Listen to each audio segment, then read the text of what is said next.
Ciao, I'm Julia K. I'm glad you are here. Nobody has visited me in ages. It's been years now. I must tell you my story, but I don't know where to begin. There is so much that I should start from my childhood, but my memories of these times are vague. I only remember the summer of 1929, when they sent me off to stay with my nanny.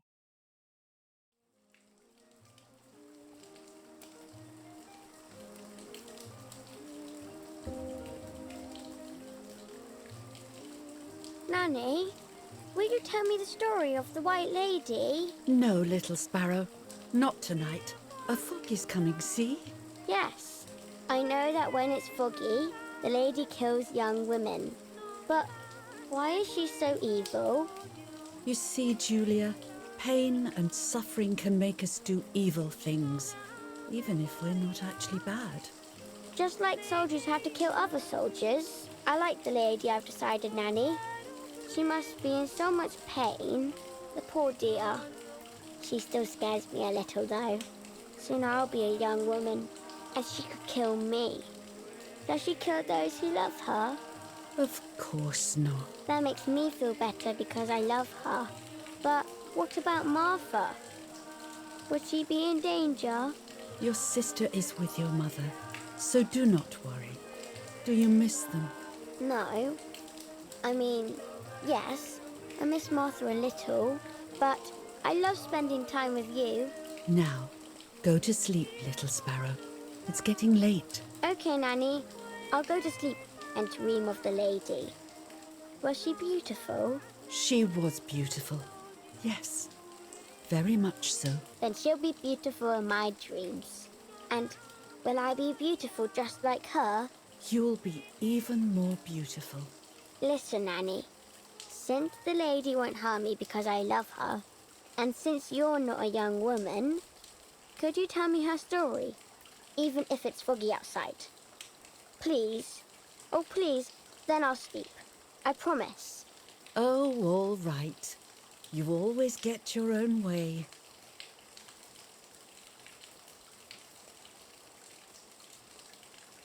I loved Nanny and I loved that story. Every time I heard it, it sounded like a new and more mesmerizing tale. Every night I would ask her to tell me about it, even though it scared me. Even now I can remember every single day of that time and how happy I was.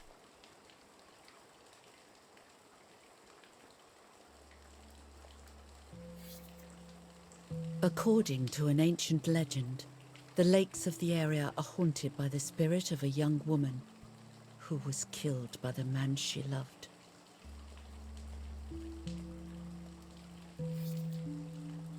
She was expecting a lover's stroll by the lake, gazing out at the old tree growing on the lake's island.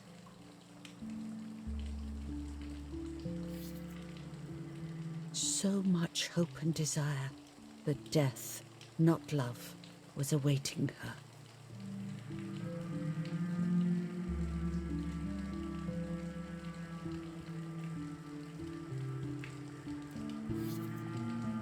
In despair, the man confessed he had killed her out of jealousy.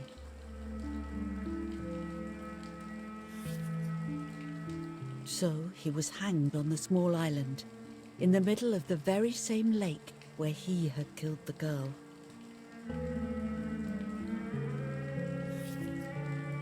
They searched everywhere, but the girl's body was never found.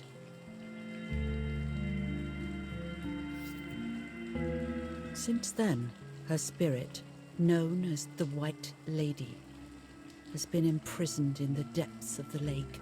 She grieves eternally for the loss of the man she loved.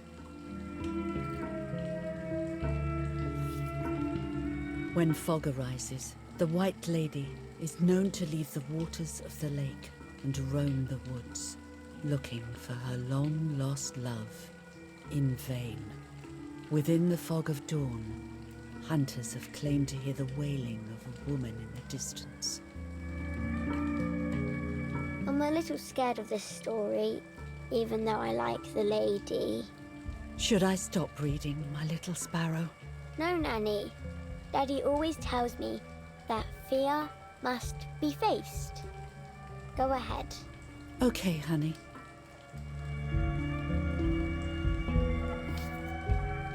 Every time the sad memory of the night she perished stirs in her soul, she takes the life of a young woman by slaying such a life in its youth.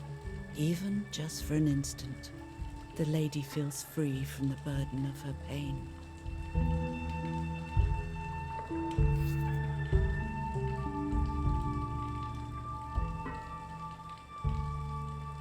Good night, Nanny.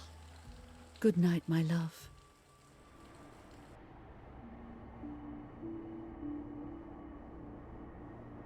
I spent almost 3 years with the nanny, but when I came home, I quickly forgot how to be happy.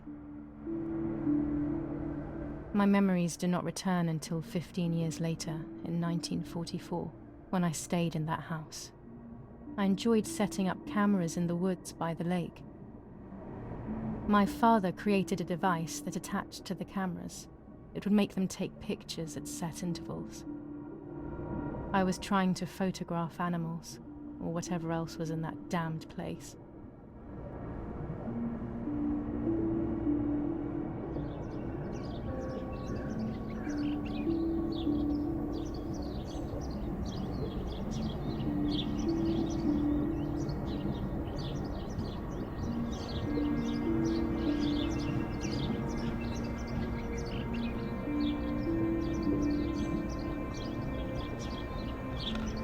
Reel off the film.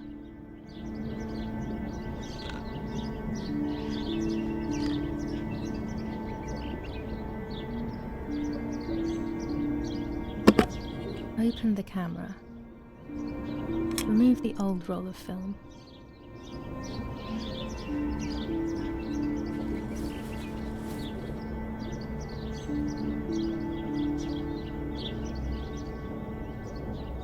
Put the new film in.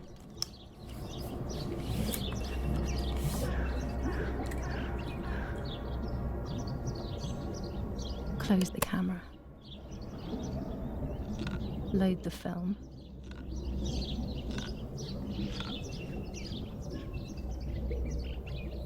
Activate the timer.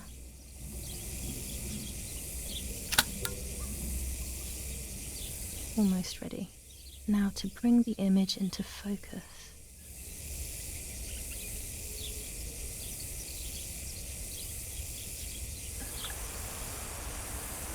There's something floating on the surface of the water. If I frame it better, I might be able to see what it is.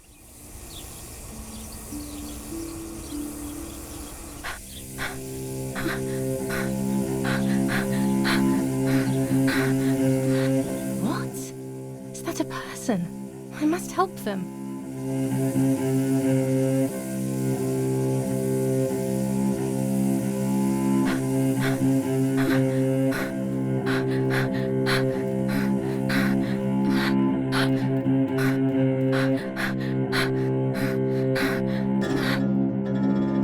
I was horrified at the idea that someone might have drowned in my lake.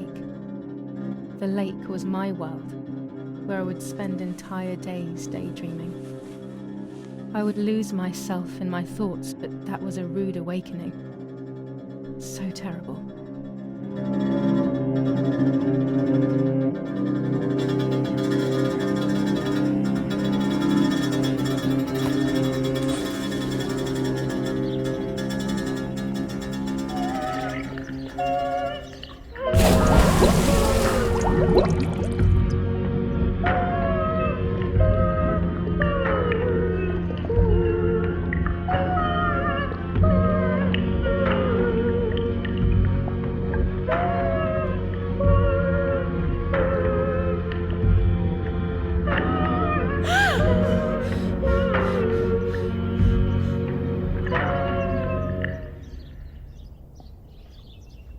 I instantly noticed that the person was wearing one of my dresses.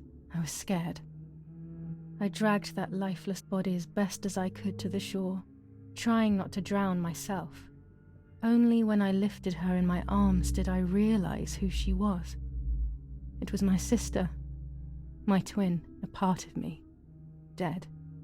Impossible to comprehend. I was desperate. I didn't know what to do or to think.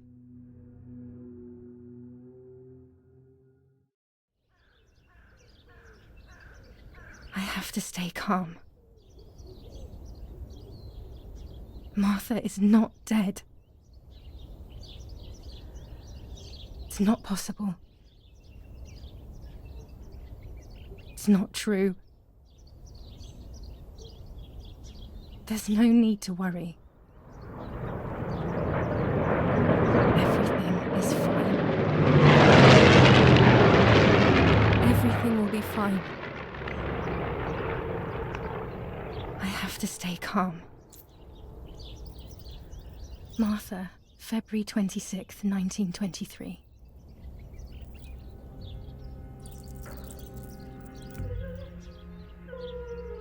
Is everything okay? Are you hurt?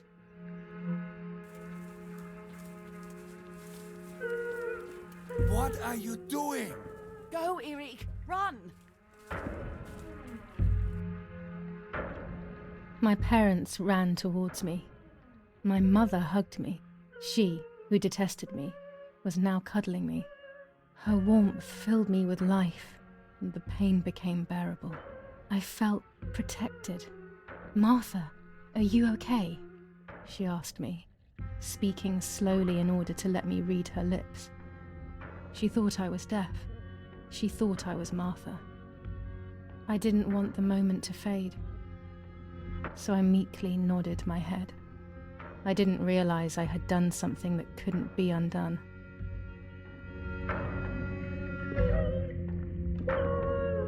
I would have to pretend to be Martha forever.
We have to listen to the radio all of the time.